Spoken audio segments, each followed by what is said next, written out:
মুআজ্জাজ উলামায়ে কেরাম, মুরব্বী সাহেবানগণ, যুবক ভাইয়েরা আর বাড়ি ঘরে পর্দার আড়ালের মা ও বোনেরা, আমরা সর্বশেষ নবী, সর্বশ্রেষ্ঠ নবী আকায়ে নামদার হযরত রাসূল করিম সাল্লাল্লাহু আলাইহি ওয়াসাল্লামের উম্মত হিসেবে আমরা পরিচয়, এবং এইটাই আমরা সবচেয়ে বড় সম্মানিত পরিচয়, সবচেয়ে বড় সম্মানজনক পরিচয়। এর চেয়ে বড় কোনো পরিচয় আমরা পৃথিবীতে হইতে পারে না। ওলিয়া উলিয়া, আম্বিয়া, সিদ্দিকিন, সালেহিন সমস্ত নবীগণের উম্মতদের মধ্যে ছিলেন, কিন্তু মুহাম্মদুর রাসূলুল্লাহর উম্মত বলিয়া যে পরিচয় থাকার কারণে সমস্ত উম্মত তাকে এরা শ্রেষ্ঠ মর্যাদা এবং উঁচু মাকাম লাভ করব, এই মাকাম আর কেউ হইতা না। এর লাগে আমরা বড় বৈশিষ্ট্য, আমরা আখেরি নবী তাজদারে মদিনা মুহাম্মদ সাল্লাল্লাহু আলাইহি ওয়াসাল্লামের উম্মত। এর কারণে কোরআনে কারীম যেভাবে নবীজির বিভিন্ন আলোচনা, তাজকিরা, সিফত হল আল্লাহ বয়ান করছেন, লক্ষণীয় বিষয় হইল কোরআনে কারীমের ভিতরে উম্মতে মুহাম্মদীরও বিভিন্ন গুণাবলীর আলোচনা আল্লাহ করছেন। আপনি আশ্চর্য হইবা, খুশি হইবা এবং চমৎকৃত হইবা কোরআনে কারীম তিলাওয়াত করিয়া দেখেন, বিভিন্ন সূরার মধ্যে আল্লাহ নবীজির উম্মতের গুণাবলী আলোচনা করেন। আল্লাহ তাআলা জায়গা ফরমাইতেন মুহাম্মাদুর রাসূলুল্লাহ, যে হযরত মুহাম্মদ সাল্লাল্লাহু আলাইহি ওয়াসাল্লাম আল্লাহর রাসূল, এটা এক বিশেষ প্রেক্ষাপটে এই ঘোষণা আইছে। যাই হোক, আল্লাহ জানাইয়া দিলা যে হযরত মুহাম্মদ আমি আল্লাহর রাসূল, আমি আল্লাহ ঘোষণা দেই, কিন্তু এই রাসূল বলিয়া বাহ্যিক প্রমাণ কি, এর বৈশিষ্ট্য কি, এর গুণাবলী কি, এই আয়াত কিছু আল্লাহ বয়ান করছেন না, বরং এর পরেও আল্লাহ এই নবীর উম্মতের গুণাবলীর আলোচনা আরম্ভ করে দিয়েছেন। মানে উম্মতরে দিয়া নবীর পরিচয়, এই নবী কেমন নবী, কি মর্যাদার নবী বুঝবা, তার উম্মতর বেসাও। এর লাগি আল্লাহ সঙ্গে সঙ্গে ফরমাইতে ওয়াল্লাযীনা মাহু আশিদ্দাউ আলাল কুফফার রুহামাউ বাইনাহুম। নবীজির উম্মতরা দেখো, বুঝবাই না ভাই নবী কি রকম আসলা। নবীর উম্মতের গুণ এরা আশিদ্দাউ আলাল কুফফার, দুনিয়াতে যত নাফরমান এবং নাফরমানির কর্ম হইতে পারে এর প্রতি এরা অত্যন্ত কঠোর, কোনো কম্প্রোমাইজ নাই। আল্লাহর জমিনও আল্লাহর নাফরমানি চলবো, আল্লাহর দেওয়া রিজেক রুটি খাইয়া আল্লাহর জমিনে বসবাস করিয়া, আর আল্লাহর হুকুমের বিরুদ্ধাচরণ, আল্লাহর হুকুমের বিপক্ষে মাথা উত্তোলন, এইটা মুসলমানে মানিয়া নিত নাই। এর লাগি তারা মন্দ কর্ম করত না, এবং মন্দ কর্ম দুনিয়াটাকে উচ্ছেদ করার লক্ষ্যে এরা কাম করবো, এই হলো এই উম্মতের ডিগনিটি। সঙ্গে সঙ্গে ফরমাইতে রুহামাউ বাইনাহুম, এবং তারার আচরণের মধ্যে অত্যন্ত দয়াময় আচরণ হইল তারার বৈশিষ্ট্য। তারার আচরণের মধ্যে নম্রতা, কোমলতা, পারস্পরিক মেলবন্ধন আর মহব্বত অন্যতম উপায়ে বিদ্যমান থাকে। নবীর উম্মতের মধ্যে দয়া এবং অনুগ্রহের সিফত বিশেষ বিদ্যমান থাকে। তাই এই উম্মতের বড় এক গুণ হইল রুহামাউ বাইনাহুম, তারা এখানে দয়ার ব্যবহার করে। দয়া এবং মায়ার ব্যবহার করা এত বড় সিফত, বুখারী শরীফের মধ্যে হাদিস আইছে, হুজুর আকরাম সাল্লাল্লাহু আলাইহি ওয়াসাল্লাম ফরমাইতা রাহিমুনা ইয়ারহামুহুমুর রহমান, দুনিয়াতে যত দয়ালু মানুষ আছে এরার প্রতি দয়াময় আল্লাহ দয়া বিতরণ করেন। সুবহানাল্লাহ। এবং এই হাদিস হইল হাদিসে মুসলসল বিল আউয়ালিয়াত, হযরত সুফিয়ান ইবনে উয়াইনা রাহমাতুল্লাহ আলাইহি, সুফিয়ান ইবনে উয়াইনা তাকি শাইখুল হাদিস হযরত আল্লামা জাকারিয়া রাহমাতুল্লাহি তাআলা আলাইহি পর্যন্ত এই হাদিসের মুসলসল ওরকম আইছে যে শাগির্দ হাদিস পড়বার লাগি উস্তাদের দরবারে উপস্থিত হইছেন, যাওয়ার পরেও ঘটনাক্রমে উস্তাদে এই হাদিস প্রথমে পড়াইছে। এর লাগে এই হাদিস মুসলসল বিল আউয়ালিয়াত, অর্থাৎ ধারাবাহিকভাবে প্রথম ভাগে পড়া হয়, অর্থাৎ আরো সহজে বুঝুকা। সুফিয়ান ইবনে উয়াইনা রাহমাতুল্লাহ আলাইহি তাকে লইয়া আমরা উস্তাদ হল শাইখুল হাদিস জাকারিয়া রাহমাতুল্লাহ আলাইহি পর্যন্ত এই ধারাবাহিকতা চলিয়া আইছে। যখন কোন শাগির উস্তাদের কাছে হাদিস পড়াতে গেছেন, উস্তাদে প্রথমে এই হাদিস পাঠ করাইছে। হাদিসটা কিটা? আর-রাহিমুনা ইয়ারহামুহুমুর রহমান, যারা দয়ালু মানুষ তার প্রতি রহমানের দয়া বিতরণ করো। ইরহামু মান ফিল আরদ, তোমরা জগৎবাসীর মানুষের প্রতি দয়া বিতরণ করো, অনুগ্রহশীল হও, মহব্বত প্রদর্শন করো। ইয়ারহামকুম মান ফিস সামা, যারা আকাশে আছে আল্লাহ সুবহানাহু ওয়া তাআলা এবং তার ফেরেশতারা এই ব্যক্তির উপরে দয়া করবা। যারা মানুষের প্রতি, এই পৃথিবীবাসীর প্রতি দয়া করবা।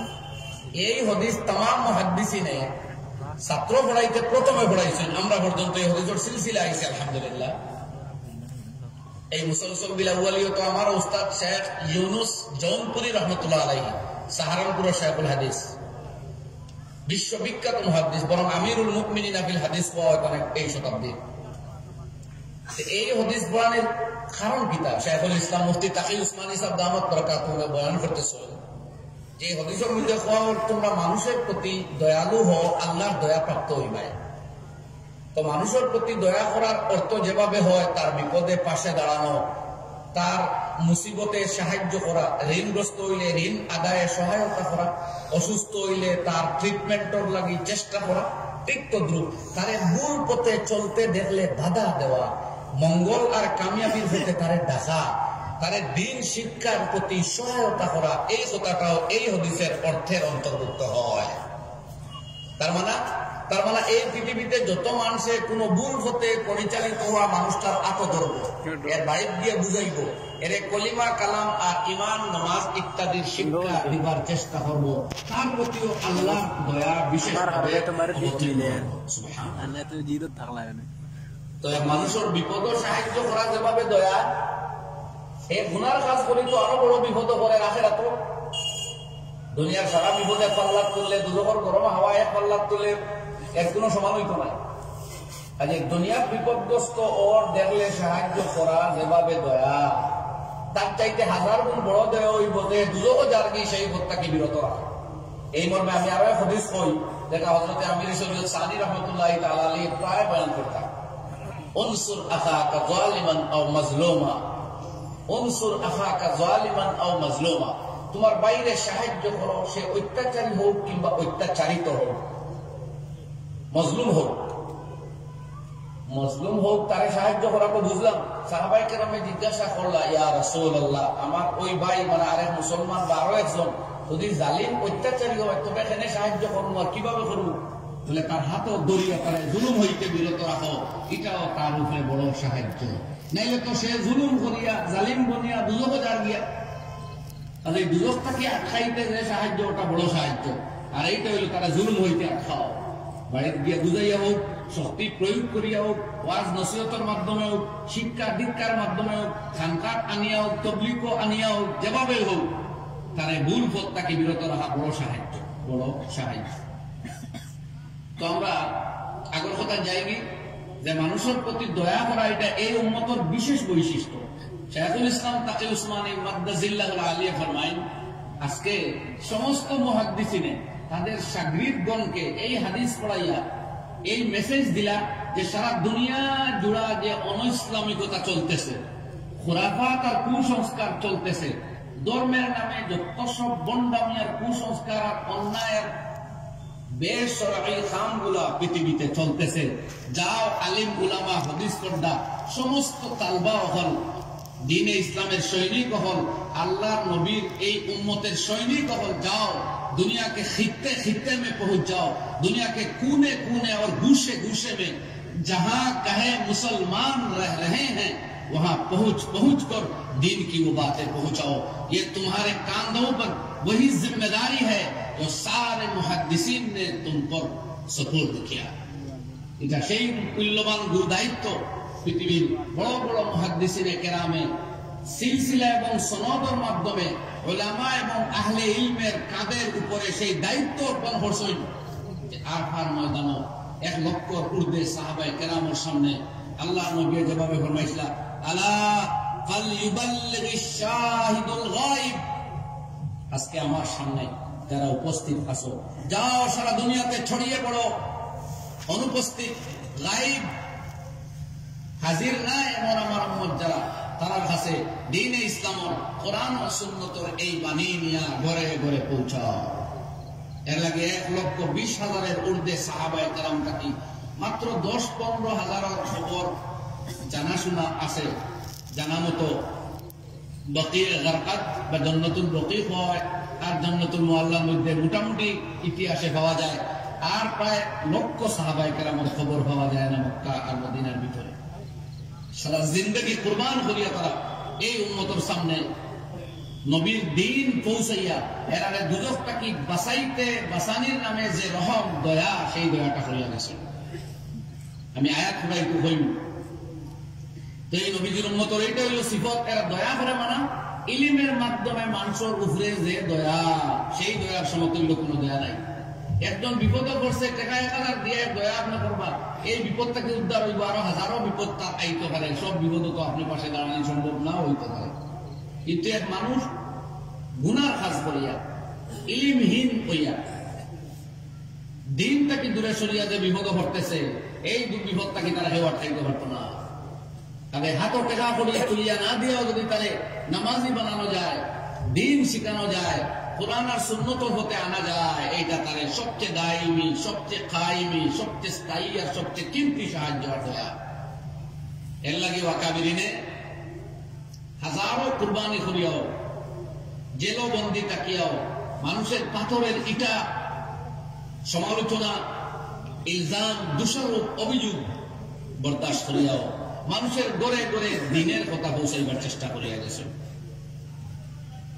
শাইখুল ইসলাম সাইদ হুসাইন আহমদ মাদানী নব্বরাল্লাহু মারকাদাহু উত্তর প্রদেশের কি পরিমাণ শুষ্ক এবং স্বচ্ছ আবহাওয়া, সেই জায়গাটা কি অখণ্ড ভারতের সিলেট মুসলসল 12-14 বছর প্রায় দাইমি এই জায়গা খানকা করিয়া এই বাঙালি ওগুলোর লোকে মিলিয়া না খানা পিনা মিলে, না কথাবার্তা মিলে, না চাল চলন মিলে, কিচ্ছু ভালো করে মিলে না। এরপরেও সেই জায়গাতে খানকা আর ভারত বিভাজন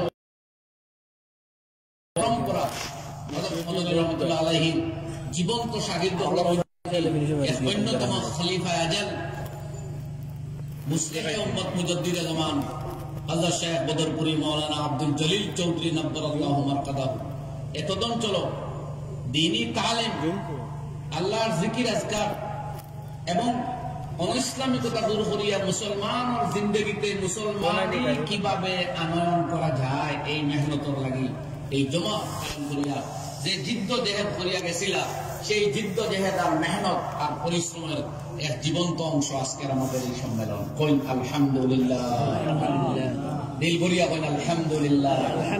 আমরা সেই ধারাবাহিকতার এই জলসা তো আজকে বইছি, যেখানে এই জমাতের মুখ্য কর্ম প্রথমে রাখা হয়েছে তালিম, এরপরে জিকির যেটা তাজকির হয়, তালিম, তাবলীগ, তাজকির, তাফসীর, তাজকিয়া। কোরআন শরীফের আমি আয়াত তেলাওয়াত করছি, সেই আয়াতের মর্মে এগুলার প্রয়োজনীয়তার উপরে সংক্ষিপ্ত আলোচনা করবো এবং এর প্রয়োজন, হাজত আর ফজিলত। তো প্রথমে যে আয়াত তেলাওয়াত শুরু করছে আমাকে ঘুরাইলাই, আল্লাহ তাআলা নবীজির উম্মতের গুণ বাতাইয়া গিয়া তাদের ফরমাইতা তারাহুম রুকআন সুজদান ইয়াবতাগুনা ফাযলাম মিনাল্লাহি ওয়া রিজওয়ানা। দেখো নবীজির গুণ কইয়া আল্লাহ সঙ্গে সঙ্গে নবীজির নবুয়তের এলান করিয়া কোন গুণাবলীর বয়ান না দিয়া এই উম্মতের গুণাবলীর গেলাখানে এই উম্মতের গুণ দেখিয়া বুঝো এই নবী গিলা আসলাম। ইমাম মুহাম্মদ বিন হাসান রহমতুল্লাহ আলাইহি আমার মজহবের বড় এক ইমাম, তানের শাগির্দরে একজনে কইছিলাম যে তোমরা নবী বা ইসলাম ও হালাল হারাম সম্বন্ধে কিতা লেখা হয়েছে তোমরা দেখাও। তখন ইমাম মুহাম্মদ রহমতুল্লাহ আলাইহি লিখিত জামে সগীর বা জামে কবির কিতাব ওখান দেখানি হয়েছে, ওখান পারলে বড় কিছু বুঝছে আর না বুঝায় বাকি অংশ তারা অনুবাদ করিয়া যখন বুঝানি হয়েছে, তখন এই গ্রন্থ পাঠ করিয়া উঠিয়া কয় আমার মুসলমান বানাও বলে কিতাব আইলাই ন বলে এই কিতাব যেখান পাইছি পাইয়া কইয়া হাজা কিতাব মুহাম্মাদিকুমুস সগীর ফামাযা কানা মুহাম্মাদুকুমুল কবীর। এই যদি তোমাদের ছোট মুহাম্মদের লিখিত কিতাবের অবস্থা হয়, তোমরা বড় মুহাম্মদ সাল্লাল্লাহু আলাইহি সাল্লাম কেমন ছিলেন সেই অনুমান আমার হয়ে গেছে। সুতরাং সেই ধর্মে আমার দীক্ষা দিয়া মুসলমান বানাও। তো তো ছোট মোহাম্মদর লিখিত কিতাব দেখিয়া ইহুদি ভদ্রলোকে বড় মুহাম্মদুর রাসূলুল্লাহ সাল্লাল্লাহু আলাইহি সাল্লামরে বুঝি লাইছে আল্লাহর কোরআনে করিমের এই আয়াতর সিফতেও নবীদের উম্মতর সিফত দেখিয়া বুঝতায় নবী কেমন ছিলেন। ও ফরমাইতে আল্লাহ তারাহুম রুকান সুজদান ইয়াবতাগুনা ফাযলাম মিনাল্লাহি ওয়া রিজওয়ানা। আপনি দেখবা তারা রুকান সুজদা, তারা সম্মিলিতভাবে জামাতের সাথে আল্লাহর রুকু করে, আল্লাহর সিজদা করে। আর রুকু এবং সিজদা অর্থাৎ নামাজ যেভাবে তারা পাক্কা আদায় করে জামাতে, ঠিক তদ্রূপ হালাল অন্বেষণের জন্য তারা সমগ্র বিশ্বে ছড়িয়ে পড়ে। তারা ঘরে বসিয়া থাকে না, মুফত খুরি বক্কা খাইতই হতা চায় না, ইনকাম করিয়া উপার্জন করিয়া রুজি রুটি করিয়া খাইতে চায়। এর লাগে তাদের অন্যতম বৈশিষ্ট্য তারা ইয়াবতাগুনা ফাদলাম মিনাল্লাহি ওয়া রিজওয়ানা। সারা দুনিয়াতে তারা ব্যবসার জন্য, হালাল ইনকামের জন্য, উপার্জনের জন্য ছড়িয়ে পড়ে।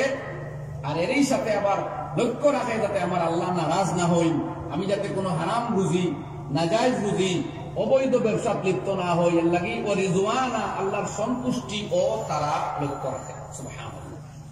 আমরা যদি ইতিহাস স্টাডি করি তাইলে আজকে মালয়েশিয়া, ইন্দোনেশিয়া পৃথিবীর বৃহত্তম মুসলিম রাষ্ট্রগুলোর মধ্যে ইন্দোনেশিয়া তো সবচেয়ে লার্জেস্ট মুসলিম কান্ট্রি, কিন্তু সেই ইন্দোনেশিয়াতে ইসলাম প্রচারের মূল কারণ মুসলিম ব্যবসায়ীরা, যারা ইসলামী ব্যবসা লইয়া ইন্দোনেশিয়াতে ঢুকছিল, তাদের ব্যবসাও চলছে, সঙ্গে তবলিগও চলছে, আমলও চলছে। ফলশ্রুতে, ফল এবং পরিণতিতে সারা ইন্দোনেশিয়ার মানুষ 95% ইসলাম ধর্মে দীক্ষিত হয়ে গেছে। আলহামদুলিল্লাহ।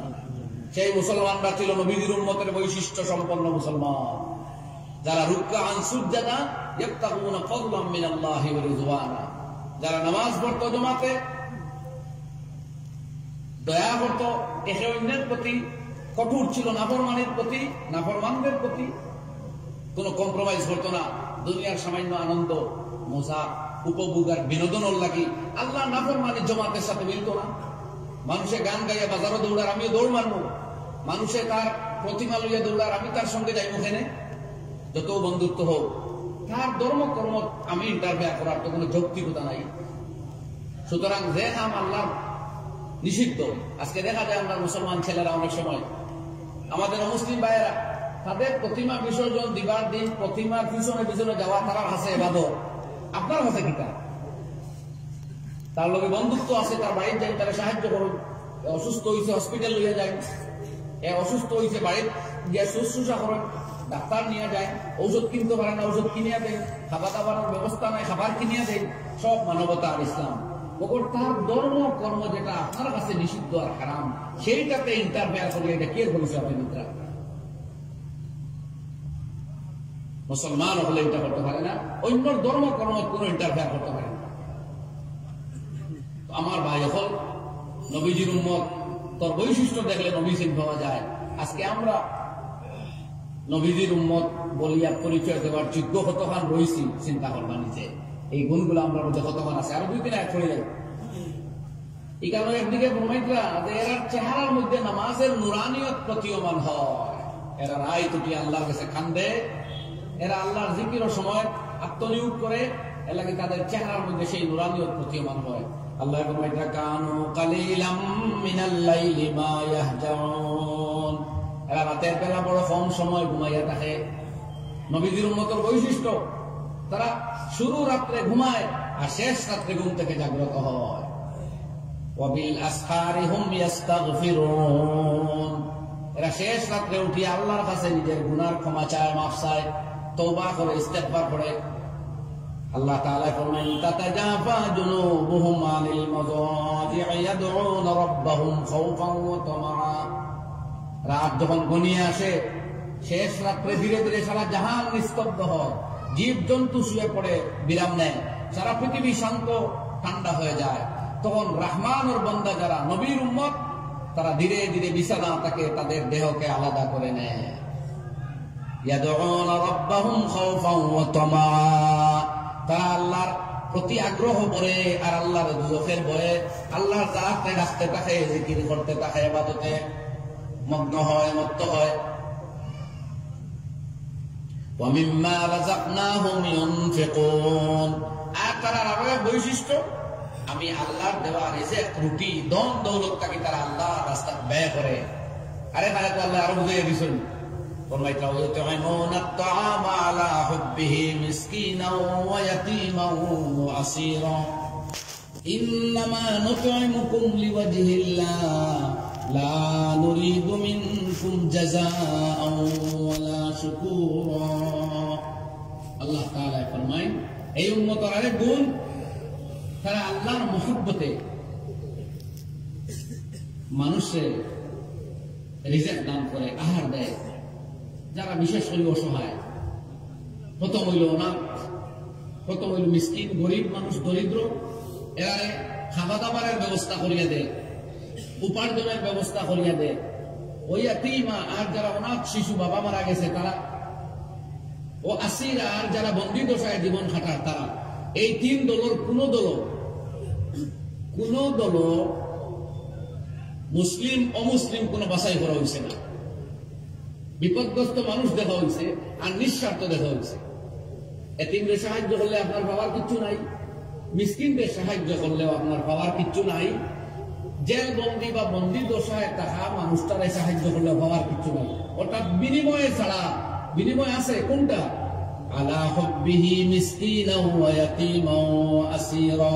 আল্লাহর মহব্বতের নমুনা স্বরূপ, আল্লাহর ইশক ও মহব্বতের কারণে আল্লাহর এই সমস্ত বান্দারা যারা মুহাম্মদ সাল্লাল্লাহু আলাইহি ওয়াসাল্লামের উম্মত, তারা মানুষের সাহায্য করে, মানুষের খাদ্য দান করে, যারা গরিব, যারা এতিম, যারা বন্দী। এটা মুসলমানের বৈশিষ্ট্য। আল্লাহ তাআলা আরেক আয়াতে ফরমায়, ওয়া ইবাদুর রাহমানিল্লাযীনা ইয়ামশুনা আলাল আরদি হাওনা। দয়াময় আল্লাহ তাআলার বান্দা ও জাতীয় মানুষ যারা জমিনের মধ্যে অত্যন্ত নম্র কোমল ভাবে ভদ্রভাবে চলে, জমিনে দম্ভ দাম্ভিকতা বেশি চলে না।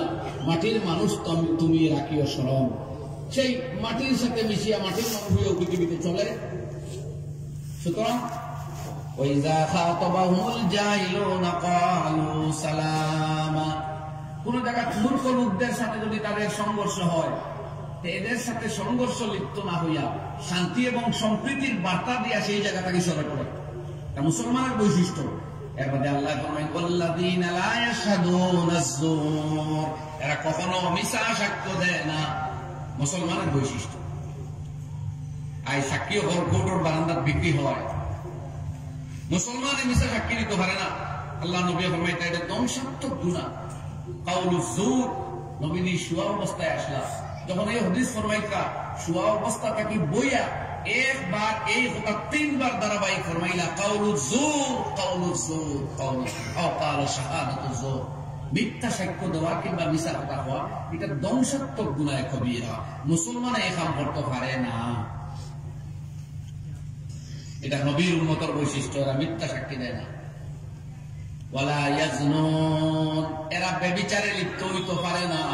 পরের বেটি বাঙ্গির ইজ্জত নষ্ট করতে পারে না। আজ তো দুনিয়া মহব্বতর বাহানায়, অবৈধ প্রেমর বাহানায়, ইলিগাল রিলেশনশিপ এর সুযোগ নিয়ে সারা দুনিয়া জুড়া ব্যভিচারের বাজার গরম হয়ে গেছে। হইতে হইতে সরকারি ভাবে এখন আর আটকাইবার পথ নাই। আজকে আমি দেখলাম এনসিআরবির রিপোর্ট, যেটা 2018 ইংরেজির, সেই হিসাবে দেখলাম ভারতবর্ষ প্রতি ঘন্টায় 3.82টা জিনা বলাৎকারের ঘটনা হইতেছে ভারতবর্ষে প্রতি ঘন্টায়, সরকারি হিসাব মতো এক রিপোর্ট। এনসিআরবি রিপোর্ট না, এটা অবশ্য অন্য রিপোর্ট। তার মানে আমি 20 মিনিটের ভিতরে সরকারি হিসাব মতো 19-18 মিনিটের মধ্যে একটা বলাৎকার হবে আপনার দেশে। দর্শন সরকারি হিসাব যেগুলাতে আছে ওগুলা, যেগুলোর বাইরে এর তো হিসাব জানে না। শুধু অবৈধ সম্পর্কের মাধ্যমে, জোর জবরদস্তির মাধ্যমে এই জাতীয় গুনার কাম চলায়। সারা দুনিয়ার নাপাক করা হইতেছে। এর লাগে আজকে বিবাহের মাত্রা কমে গেছে, বিবাহের প্রচলন কমে গেছে বহু জায়গাতে। আজকে ভারতবর্ষ আপনি দেখবা বিভিন্ন রিপোর্ট, মুরাদাবাদ, হায়দ্রাবাদ, দিল্লি, কলকাতা, মুম্বাই, চেন্নাই, বিভিন্ন বড় বড় শহর হাজার হাজার মহিলায় প্রতি বছর আত্মহত্যা করে। উপযুক্ত মহিলা উপযুক্ত সময় বিবাহ হইতেছে না, বাবা গরিব বড় মাফত উপরেও কম যৌতুক দিতে পারেন না, এর লাগে এই মহিলার বিবাহ না। অথচ এই মহিলার ফেসবুক ফ্রেন্ড আছে 5,000, ভালোবাসার মানুষ আছেন 1,000, গ্রুপ শেয়ার করতে 1,000, ইনস্টাগ্রাম ফলোয়ার 1,000, কিন্তু বিবাহ কেউ করতে চায় না। বিয়ার প্রলোভন দিয়া, আজকে আমরা হাজারো পত্রিকা দেখি বিয়ের প্রলোভন দিয়ে মেয়ের ইজ্জত নষ্ট করা, এরপরে অন্তঃসত্ত্বা হওয়া, নাউজুবিল্লাহ। এই জাতীয় গুনাহ আজকে দুনিয়ারে গ্রাস করতেছে। নবীর উম্মত মুহাম্মদুর রাসূলুল্লাহর উম্মত ছাড়া যারা মধ্যে এই কর্ম থাকতে পারে না। সুবহানাল্লাহ। সারা দুনিয়া যদি বিভিন্ন নাম বদলাইয়া, ডিজাইন, আধুনিকতা, অধিকার, লিবার্টি ইত্যাদি নাম দিয়া এই সমস্ত জিনাখুরিতে লিপ্ত হয়েও যায়, নবীজির কোন উম্মত হইতে পারে না। আল্লাহ না। তো আমার ভাই হল এদিকে আজ একবার হামনাই আমি খাওয়াত আসলাম, নবীজির উম্মত ছাড়া কোরআন শরীফে বলেছে, আপনি পড়িয়ে দেবেন। কোরআনে কারীমের বিভিন্ন আয়াত, ভাই 12টা আয়াত আপনারাও জানেন, বলটা কুনতুম খায়রা উম্মাতিন, তোমরা বেহতরিন উম্মত, প্রশংসা করো। উখরিজাত লিন-নাস, তোমরা মানুষের লাগে নাম করবা, মানুষকে মঙ্গলের মতো ডাকবা, বরবাদি তাকে আটকাইবা, এটা তোমাদের ডিউটি। তো কোরআনে কারীম দেখলে আমরা বিভিন্ন আয়াতের মধ্যে নবী করিম সাল্লাল্লাহু আলাইহি ওয়াসাল্লামের উম্মত, এই উম্মতে মুহাম্মদের সিফত হল দেখতে পাই। এই সিফত পয়দা করলেও নবীর উম্মত বলে বলিয়া পরিচয় দেওয়া কামল আছে, এবং এই সিফত গড়িয়ে তুলবার লাগে, অর্থাৎ মুহাম্মাদি সিফতে মুহাম্মদ সাল্লাল্লাহু আলাইহি ওয়াসাল্লামের উম্মত কিভাবে রঙিন করা যায়, এর লাগেও উলামায়ে কেরাম ও আকাবিরিনে যে জমানা যে মেহনত আর খিদমত করা মুনাসিব ভাবছেন, সেই খিদমত করে গেছে। ইমাম বুখারী রাহমাতুল্লাহ আলাইহির সময় ইমাম মুহাম্মদ বিন ইসমাইল আল বুখারী রাহমাতুল্লাহ আলাইহি খাবে দেখলা যে নবী করিম সাল্লাল্লাহু আলাইহি ওয়াসাল্লাম এর জায়গা তাশরীফ ফরমা আসুন, আর ছোট ছোট ফুকা চতুর্দিক থেকে আইতেছেন, আর তাই ফাঁকা এখন লইয়া ওখানে এই ফুকাগুলার সবাই ট্রাই করে। সাহাবায়ে তার উস্তাদ ইসহাক বিন রাহওয়ে সম্ভবত বয়ান করার পরে, অথবা অন্য কেউ তখন এই কইলা যে তুমি এমন হাদিসের কোন কিতাব নিশ্চয় লেখ পায় যে কিতাব কেবলমাত্র সহিহ আর বিশুদ্ধ হাদিসগুলো থাকবো। নবীজির হাদিসের নামে পৃথিবীতে যে বিভিন্ন প্ররোচনা চলতেছে, মওযু হাদিসগুলা, এর তাকে নবীজির হাদিস শাস্ত্রে তুমি রক্ষা করবে। এই হাত দেখার পরেও সেই প্রেরণায় তানে এমন জজবাত নিছে যে আল জামিউস সাহিহুল মুসনাদ মুসনাদুল মুখতাসার মিন হাদিস রাসূলুল্লাহ সাল্লাল্লাহু আলাইহি ওয়াসাল্লাম ওয়া সুনানিহি ওয়া আইয়ামিহি নাম দিয়া বুখারী শরীফ লেখলা ৭২৭৫ হাদিস ইবনে সালাহর বর্ণনা মতে, আর হাফিজুদ দুনিয়া আল্লামা ইবনে হাজার আসকালানী রাহমাতুল্লাহ আলাইহি বর্ণনা মতে ৯০৮২ হাদিস দিয়া এই হাদিসের কিতাব লেখছেন বুখারী শরীফ। অথচ ইমাম বুখারীর জানা আসলো প্রায় ৬ লক্ষ হাদিস। সুবহানাল্লাহ। সুবহানাল্লাহ। এই ৬ লক্ষ হাদিসটাকে বাছাই করতে করতে এই হাদিসের কিতাব লেখছেন। হও যে হাবদে হাউস। তো ইমাম বুখারী রাহমাতুল্লাহ আলাইহি হাদিস লিপিবদ্ধ করিয়া নবীজির উম্মতের নবুয়তি সিফতে কিভাবে রঙিন করা যায় সেই মেহনত করছেন। ইমামে আযম আবু হানিফা আন-নুমান রাহমাতুল্লাহ আলাইহি নবীজির উম্মতরে কিভাবে মুহাম্মদী সিফতে মুত্তাসিফ আর বুনিয়ে করা যায় সেই আমল লাগিয়া ৪০ জন তাকে শুরু করিয়া ৭০ জন বা কোন সময় ১২০ জন বড় বড় ফকিহ ফিকহ শাস্ত্রবিদরে কমিটি বানাইয়া প্রত্যেক মাসলা আলোচনা হইতো, ওপেন চর্চা হইতো, বহসার চর্চার পরে যখন সিদ্ধান্তে উপনীত হওয়া হইতো, এই দ্বারা লিপিবদ্ধ ঘোষণা, বিতর্ক থাকলেও বিতর্ক সহ লিপিবদ্ধ হইতো। এইভাবে লিখিয়া মজমুআতুল মাসাইল বা মজমুআতুল ফিকহ নাম দিয়া ১ লক্ষের ঊর্ধ্বে মাসলা লিপিবদ্ধ করিয়া কিতাব লেখাইছেন। সুবহানাল্লাহ। এরপরে এই কিতাব অংশ পৃথিবীর পাওয়া না গেলেও এই কিতাবের মাসলাগুলা তার শাগিরদের লিখিত কিতাবাদিতে আই গেছে, সব মাসলা আই গেছে। তো ইমাম আবু হানিফা রাহমাতুল্লাহ আলাইহি সারা জিন্দেগি ব্যয় করেছেন নবীর উম্মতরে কিভাবে ইসলামী আদর্শে অনুপ্রাণিত করবার যে মাসাইল, যে কাওয়ানিন, সেইগুলা সহজে মানুষের হাতে তুলে দেওয়া যায়। এর লাগে ১০০০ বছর পরে, ১৫০০ বছর পরে, ১০,০০০ বছর পরেও পৃথিবীতে কখন কোন সমস্যা আসতে পারে এর সম্ভাব্য সমস্যার সমাধানগুলো ফিকহের কিতাবে লিখে গেছে। সুবহানাল্লাহ। সুবহানাল্লাহ। ফিকহের কিতাব দেখলে আমি এক কিসা বই ছুট্ট তোমার বুঝাইবা। ইমামে আযম আবু হানিফা রাহমাতুল্লাহ আলাইহির সময় এক মাসলা এলো সামনে যে এক মজলিসত 10 জন মানুষ বসে আসলাম, হঠাৎ একটা শাহ ভাইয়া 1 নম্বর ব্যক্তির গায়ে পড়ে গেছে। পড়তেও চাকরা মারছেন জন্য শাহ ছিটকিয়া গিয়ে আরেকজনের উপরে পড়ছে, এরপরে আরেকজনের উপরে পড়ছে, এরপরে আরেকজন কথা করি করতে করতে এইভাবে 10 নম্বর ব্যক্তির উপরে গিয়ে যখন সাপ পড়ছে তখন 10 নম্বর ব্যক্তি লোকে মারছে, সাপে সুপ মারছে আর ওই ব্যক্তি বিষ মারা গেছে। এবারে ওই ব্যক্তি মরার দায়বদ্ধতা কার উপরে আসবে? এই যুগের আলিমরে যখন জিজ্ঞাসা করা হইল তোর একজনে কইলা 1 নম্বর, একজনে কইলা 2 নম্বর, একজনে কইলা 3 নম্বর, যার নম্বর তার ইলিম মতো পাইছে। ইমামে আজম আবু হানিফা রাহমাতুল্লাহ আলাইহি জিজ্ঞাসা করার পরে হযরতে ফরমাইলা 1 নম্বর ব্যক্তির উপরে তাকে যখন এ সাপটা নিক্ষেপ করছে দ্বিতীয় ব্যক্তির উপরে, আর দ্বিতীয় ব্যক্তির কোনো দংশন করছে না, কামড় দিছে না, এ বাঁচি গেছে, তখন 1 নম্বর জনের দায়বদ্ধতা শেষ।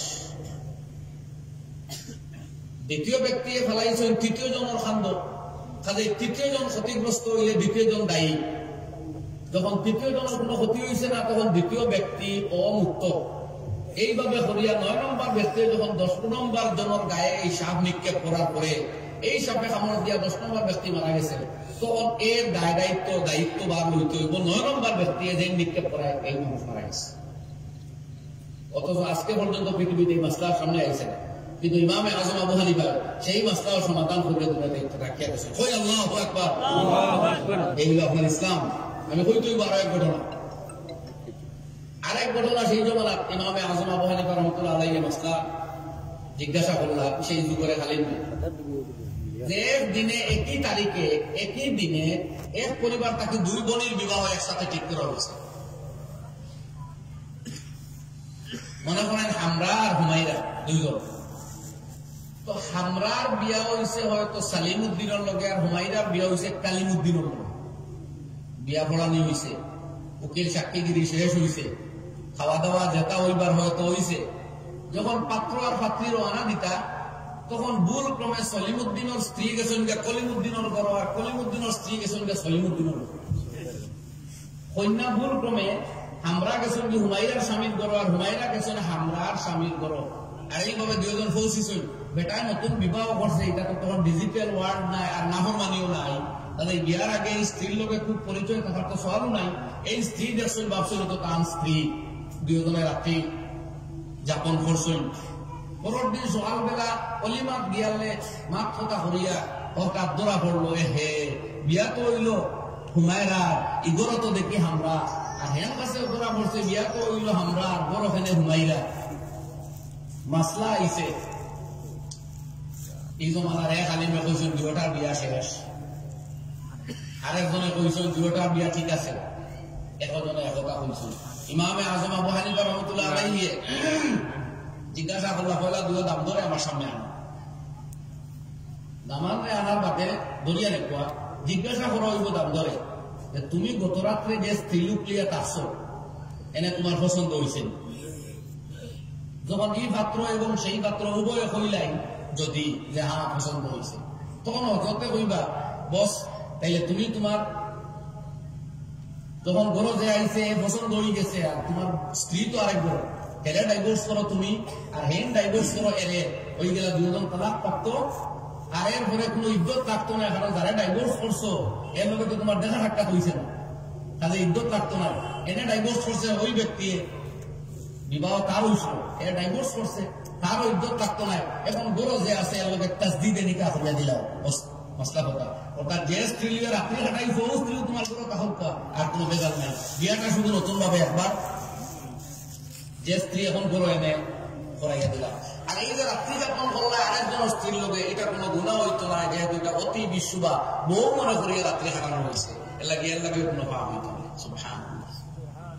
এখন হোক আমরা রাত দিন ভাত খাইয়া চা খাইয়া শরবত খাইয়া ওটা মাসলে ব্যাপারটা 12 করতাম ভালো হোক না, ও সমানার ভোকার গাম জড়িছে।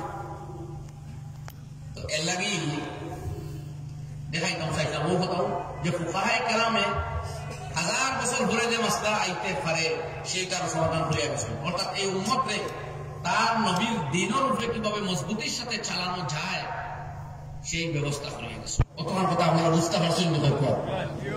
এখন আকুয়া মাত্র আমি আয়াত তিলাওয়াত করছি, যে আয়াতের মধ্যে আল্লাহ তাআলা নবী এই পৃথিবীতে আগমনের মূল উদ্দেশ্য বাতাইয়া দিতেন, যে নবীর খাম কিতাব আইম্মায়ে কেরাম, ওলামায়ে কেরাম, মাশায়েখে কেরাম, মুহাদ্দিসিন, ফুকাহা, সুলাহা, আউলিয়া, শুহাদা, সিদ্দিকিন একটাও মেহনত ছিল তো উম্মতকে কিভাবে মুহাম্মদী সিফত দ্বারা মুত্তাসিফ করা যায়। এবারে মুহাম্মদ সাল্লাল্লাহু আলাইহি ওয়াসাল্লামের মূল কর্ম কিতা আসলো পুরো আলোচনা করি আমার বয়ান শেষ করব। আমি আয়াত তিলাওয়াত করছি, কোরআনে কারীমের আয়াত আল্লাহ জানাইয়া দিয়েছেন। ও আল্লাহ তাআলা ফরমাইতা হুয়াল্লাযী বা'সা ফিল উম্মিনা রাসূলাম মিনহুম, আল্লাহ তাআলা এই উম্মি কওমের মধ্যে তারারও এক ব্যক্তিরে রিসালাত আর নবুয়ত দিয়া সাইয়্যিদুল মুরসালিন ইমামুল আম্বিয়া রূপে নির্বাচিত করিয়া এই পৃথিবীর বুকে প্রেরণ করছেন কয়েকটা কর্মসূচি দিয়া, যে এই ডিউটি গুলা নবী আদায় করবা করাই ওই পৃথিবীর মানুষ তার খালিক ও মালিক পর্যন্ত বুঝতে পারবো, এই দুনিয়ার চোট ঝামেলা তাকে মুক্ত হইয়া সে কামিয়াব এবং নাজাতের পথ চাইব। এই প্রথম ডিউটির মধ্যে হইল ইয়াতলু আলাইহিম আয়াতিহি, এই নবীজির প্রথম কাম হইল আল্লাহর যে সমস্ত আয়াত হল নাজিল করটা দুনিয়া, এই আয়াতগুলা দুনিয়ার মানুষের পড়িয়া হবে তিলাওয়াত করা। আমরা যে জমাতের ব্যানারের সম্মেলন ওইখানে বইছি, সেই জমাতের প্রথম উদ্দেশ্য আপনারা জানেন মক্তব শিক্ষা, 1 নম্বর হল তালিম। এই তালিমের মাধ্যমে নাম্বার 1 কোর্স কোনটা, যে কোরআনে কারীম প্রত্যেক বাচ্চাকে তিলাওয়াত শুদ্ধ শিখিয়ে দেবে। আপনারা জানেন এই তিলাওয়াত শুদ্ধ কিনা এর লাগে পরীক্ষা দেওয়া, বার্ষিক পরীক্ষা, ষান্মাসিক পরীক্ষা এবং এরপরে কম্পিটিটিভ পরীক্ষা। উদ্দেশ্য আপনার বাচ্চার শুদ্ধ নি কোরআন, তাজবিদ শুদ্ধ নি এবং কোরআন শরীফ শুদ্ধ হইতে যে প্রয়োজনীয় তাজবিদের দরকার সেইটা আছে কিনা না। এখন দেখুক আপনার বক্তব্য মুআল্লিম হলে যে তিলাওয়াত শুদ্ধ করার যে মেহনত কোনটা, এই মেহনতের ইসবত খাল হবে মদিনা ওয়ালা নবীর হবে। সুবহানাল্লাহ, এই ডিউটি আজকে নবীদের দুনিয়ার থাকলে এই ডিউটি নবীদের করতাম। ইয়াতলু আলাইহিম আয়াতিহি, নবীজি উম্মতের সামনে কোরআনে কারীম তিলাওয়াত করিয়া শিখাইয়া করাইয়া মুখস্থ করাইয়া গেছেন। এর লাগে যখন কোরআনে কারীমের কোন আয়াত নাযিল হইতো এখানে তো লেখা নাই, সঙ্গে সঙ্গে মসজিদে নববী 5 জন 4 জন 6 জনের হালকা বইতো গুলগুল হইয়া, আর সাহাবায়ে কেরাম 5 জন 6 জন 5 জন 6 জন হালকা বন্দি হইয়া বইয়া সেই আয়াতগুলো মুখস্থ করিয়া এরপরে উঠিয়ে দেয়। সুবহানাল্লাহ। আজকে আমরা মসজিদের মুআল্লিম হযরত হলে যে এই মেহনত করটা, এটা নবীজির 1 নম্বর ডিউটি। জুড়ে হন সুবহানাল্লাহ। নবীজির প্রথম ডিউটি তারা আদায় করিয়া দেয়, যদিও উম্মতে এরারে যথাযথ মূল্যায়ন করেন না। 70 জন দিয়ে 70 জন বাচ্চা দেয় ইমাম সাহেব দিয়া নাই, 2 ইমাম সাহেব দিয়া মসজিদের ইমাম দিয়ে নামাজও পড়া নিল, আর তালিম তো দেওয়া নিল, আর বেতন একটাও দেয়। এটা ইমামতির বেতন না তালিমের বেতন, ঠিক করবো আপনারা কোনটা, না দুইটা? এই 4000 আর 6000 কত তার বেতন হইতে আপনারা কোন দিয়েছে একলা বইয়া, মগর ইয়াদ রাখবা ডিউটি বহুমুখী লইয়া আপনি আর বেতন একটাও বিক্রয়। এই আপনার বেতনের বেসাইয়া ইমাম হলে নাম ঘটনা না, তারা অন্তর তারা আসাতিজা শিক্ষকগুলোর মাধ্যমে সেই ইমানি প্রেরণা জন্মিছে যে যদিও বেতন কম পারায় মেহনত বেশি করতে বিনিময় নাই, তবু ওইটা ডিউটি হইল নবীর ডিউটি। সুবহানাল্লাহ। তুমি কারের নবুয়ত আঞ্জাম দিতেছ, ওহদায়ে নবুয়তের যে কাম সেইটা তুমি করতেছ। মানুষের কোরআন শুদ্ধ করে শিখানি, মানুষের নামাজের ইমামতি করিয়া নামাজ পড়ানি, এটা নবীর কাম, এইটা ইমাম। এই তালিম এটা হল প্রাথমিক তালিম। এরপরে বৃহত্তর তালিমেরও দরকার, এটাও ফরজ। মুসলমান হলে কোরআন শরীফের অনুবাদ শিখা ফরজ, মাসলা শিখা ফরজ, ফতোয়া শিখা ফরজ, কজা শিখা ফরজ, সুন্নত নাই, মুস্তাহাব নাই। তবে এটা হইল জনতার নামাজুল্লাহ ফরজ, গাঁর কয়েকজনে আদায় করলে বাকি এর উপর জিম্মা আদায় হয়ে যায়। তো আস্তা এলাকার মধ্যে যদি মাসলা বর্ণনাকারী আলিম থাকি যায় ওই জিম্মা, গোটা এলাকার যদি এক কাজী সাহেব তাহলে খোঁজা ফয়সালার দোকান যেন হইল দিতে পারেন ওই জিম্মা। কিন্তু কাজী একজন তারা ফরজ, ফতোয়া জানা ফরজ, মাসলা জানা ফরজ, কোরআন শরীফের অর্থ জানা এবং বুঝা ফরজ। তো এর লাগি এই জমা করবেন আর আপনারা জানেন পুরো বৃহত্তর তালিমের লাগে একদিকে মাদ্রাসার ব্যবস্থা তো আছে, উলামায়ে কেরাম মাদ্রাসায় তো পড়িতরা, এবং তার সাথে আম মুসলমানের মধ্যে কোরআনে করিমের লগে একটা সম্পর্ক জড়িয়ে দেওয়ার লাগি তাফসীর হওয়ার ব্যবস্থা করা হয়েছে। কয়েকশো জায়গা আলহামদুলিল্লাহ কয়েকশো জায়গাতে বরাক উপত্যকার ভিতরে তাফসীর চলে বিভিন্ন জায়গা। আমরা লকডাউনে বহু তাফসীর সম্পর্ক ছুটাইছে। আমরা সরকার মহাশয় মাদ্রাসাগুলোর বন্ধ ছিল শুক্রবার, তাই বাচ্চারা বলে ক্ষতি হয়ে যায় ও হইয়া শুক্রবার কোন বন্ধ রবিবার বানাইছিল। আমরা দেখি আর শুক্রবার কোন বন্ধ রবিবার করায় যথেষ্ট ক্ষতি হয়েছে এতদিন বাচ্চারা। কারণ আপনি আমরা হয়তো চাকরি হয় বান্ধিয়ে রাখি লিবার শুক্রবারে, কিন্তু বাচ্চাই করে বান্ধিতে পারতাম হে মসজিদে যাইব এটা সব বাচ্চাই নমাজও যাই আমরা ক্লাসও থাকিলে তারা ফাইনা পড়ে। শুক্রবার আপনি দেখেন বোধন টাইটেল খাটি করা সিনিয়র ও আরো প্রি সিনিয়র যেন বড় বাচ্চারা আছে, তারা শুক্রবার হইলে এটা কোনো মন্ত্রী নেতা থেনা কোনো বেটার কথা মানে না, তারা মানে আল্লাহ আল্লাহ রসুলের কথা। যে জুম্মার দিন আউয়াল রক্ত মসজিদে লইতাম, সফে আউয়াল নামাজ পড়িতাম, এক উট সৎকা করার মুক্ত সব পাওয়া যায় প্রথম টাইম মসজিদে গেলে। তো আমরা সরকারের বাউন্ড হইলেও আমরা কোনো মতে খালি নামাজ পড়ি, আর বাচ্চাই কোন বাউন্ড নাই লাগে তারা সফে আউয়াল রক্ত নামাজ পড়ে লাগে একটাও বারোটার বাদে। বেশিরভাগ টাইটেল সেকেন্ড ইয়ারের ছাত্র ও এখন পর্যন্ত একদিনও শুক্রবারে সপ্তাহে একদিনও না। ও সরকার মহাশয় ও মারাত্মক ক্ষতিটা আমরা বাচ্চাইতে করছি। আমরা পড়ানি লাগে একটা হইলেও, আর ছাত্ররা বঞ্চিত থাকে তারা জুম্মার খাতিরে, গতিকে তারা আইসে ও তারা ক্ষতি করছিল এতদিন। এই ক্ষতির দায়বদ্ধতা নিজের লইবা খান জেন করছে। তো যাই হোক, আমরা এই তাফসীরের অসুবিধা হয়েছে বহু জায়গাতে শুক্রবার ডেট বদলায়। এর বাদেও মুসলমান আলহামদুলিল্লাহ আসুন ও রুজি রোজগারও জেলা ও দিনের খামোলা ও মক্তব বেলা লাগছে যেন ইনো কেউ দুপুর বেলা কেউ রাত্রি বেলা কেউ 7টা থেকে 8:30টার ভিতরে ও 1 ঘন্টা 1.5 ঘন্টার ভিতরে চুস্ত তরিকায় মক্তব গুলা চালাইতে। আল্লাহ এই মেহনত আরো বরকত দেখবো আর কবুল ফরমাবো, আরো সক্রিয়ভাবে করবার তৌফিক দেখবো, আমিন। তো এই কর্ম যে মুসলমান এখানে হযরত শেখুল হিন্দ ইমামে হযরত মাহমুদ হাসান দেওবন্দি রহমাতুল্লাহ আলাইহি মাল্টার জেলা তাকে আইয়া দারুল উলুম দেওবন্দ নিকটে আছে বড় এক মসজিদ, জামে মসজিদ আইজো আছে, প্রাচীন মসজিদ।